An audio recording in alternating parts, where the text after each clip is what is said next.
into the more esoteric, crazy stuff. But to elaborate where we're at right now, you're speaking to how who we are is largely a habitual construct. By midlife, you said that about 95% of us is on autopilot. It's continually doing the same habits and motions throughout our life. And with that in mind, it's almost like we're asleep. You could just say we're asleep. And so the process of waking up, I want to dive into now of how we can tangibly move through and go through very much like a drug withdrawal, because It's rehab. It's rehab, because we have the biggest chemical factory within us, right? And so we have this inner hormone monster like continually pulling us back to our old conditioned self. And so in real time, how do you allow and how do you support and recommend people change from their habitual constructs of their memory? All right, so let's just say then that in the midlife, your personality becomes pretty hardwired. If you keep thinking the same thoughts, if you keep making the same choices, you keep doing the same things, you keep creating the same experiences, you keep feeling the same emotions, I don't know, let's be conservative. You do that for 10 years. You would have to agree with me then that it would become more automatic, it would become more unconscious. So your personality creates your personal reality. That's it. That is it. And your personality is made of how you think, how you act, and how you feel. So keep thinking the same way, keep acting the same way, keep feeling the same way. Your personality is the same, and your personal reality will be the same as well. So if you wanted to change your life, if you wanted to change your personal reality, you would have to change your personality.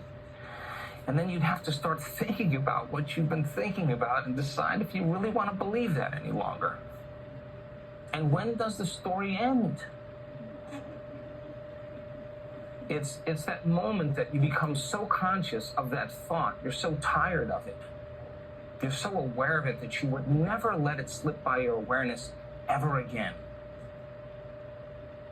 You catch yourself complaining and blaming and making excuses and feeling sorry for yourself, and that's been your unconscious program. Then the moment you become conscious of those unconscious behaviors, you're out of the program. You're only in the program when you're unconscious, and so it takes an enormous amount of energy and awareness to separate from those programs.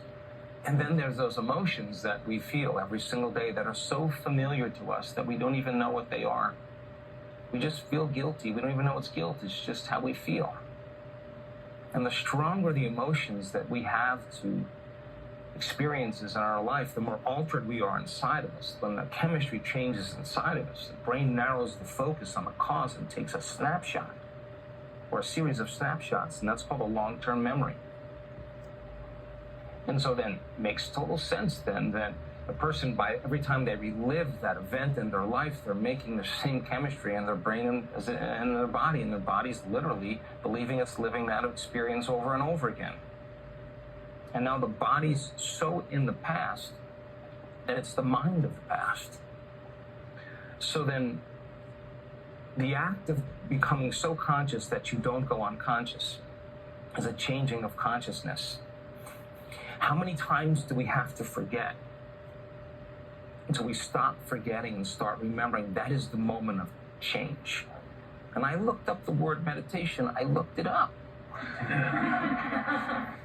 I wanted to know what that symbol meant, and it means to become familiar with. To become so conscious of your unconscious self. To know thyself so well that you don't default back to that old personality. That's a set of hardwired thoughts and attitudes and beliefs, automatic habits and behaviors, and emotional responses that are equally as automatic. And the hardest part about change is not making the same choices you did the day before.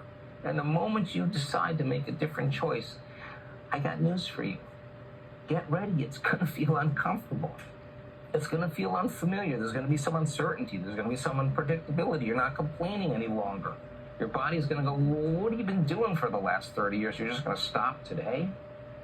We've manufactured all these chemicals so easily. And the body's gonna start craving those emotions. And it's going to signal the brain to do what? Think the same thought. Why?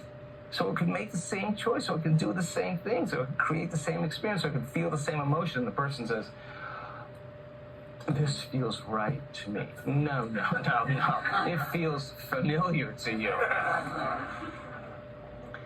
So the 95% of the personality that is on automatic pilot, to know thyself, we discovered that you don't walk around pretending to forgive. That's not what it's about. Is you sit in the fire in the meditation and you keep working and selectively deciding what thought you do want to believe. And when it's the hardest, it matters the most.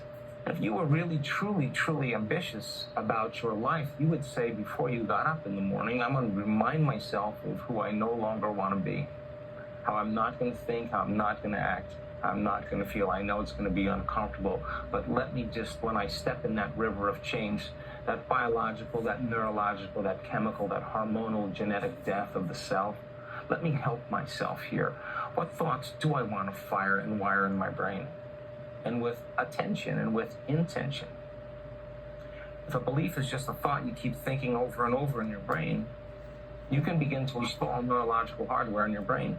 Keep doing it, and the hardware becomes a software program, and the side effect of that is that's the new voice in your head. No magic there. If you said, how am I going to be with my ex? How am I going to be with my coworker? How am I going to be with my kids? What would greatness look like today? What would love do today? And if you closed your eyes and you rehearsed the scene, the act of mental rehearsal, just imagining something, the brain when it's present doesn't know the difference between what the person is imagining and the real life experience. And the brain is changing to look like the event has occurred. Keep installing that hardware and all of a sudden it'll become a software program and you might actually start acting like a happy person. No magic there either.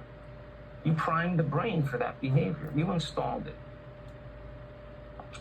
This is the hard part for most people.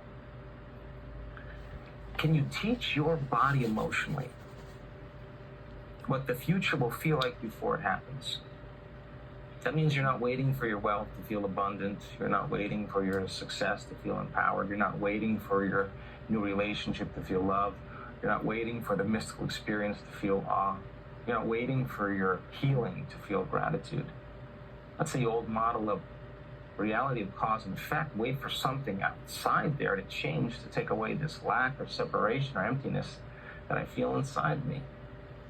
But if you begin to condition your body into the emotion of that future, and you could become familiar with that emotion because you could bring it up every day, and you could keep becoming more familiar with the way you're thinking, the way you're acting, and the way you're feeling.